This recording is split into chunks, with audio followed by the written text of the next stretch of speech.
আজকে এই পিকনিক বা বনভোজন হচ্ছে খুবই ভালো দিনে, রোদ্দুর বেশ ভালো রয়েছে, ভালো সুন্দর জায়গা। বড় একটা হ্রদ মতো রয়েছে এখানে, আর তার পাশে বসার জায়গা, আরামের জায়গা, রৌদ্র স্নান করছে অনেকে, তারপরে খাওয়া দাওয়ার ব্যবস্থা রয়েছে, সমস্ত কিছুই রয়েছে, খুব ভালো লাগছে।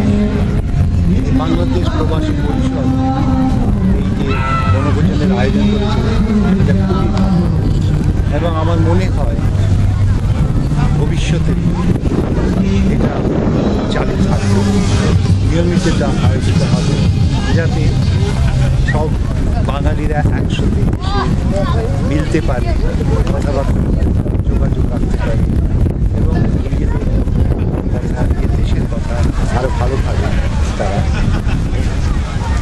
মনে এটা করতে পারে। আবার যেন দেশ থেকে যে বাইরে রয়েছে অনেক দূরে, সে কথা যেন তারা আমার মনে হয় এটা একটা বড় জিনিস, এবং সেই জন্যে এটা চালিয়ে যাওয়া উচিত। আগেও এটা হয়েছে কয়েকবার, তবে এইরকমভাবে এত বড়োভাবে হয়। আমার মনে হয় এটা চালিয়ে যাওয়া।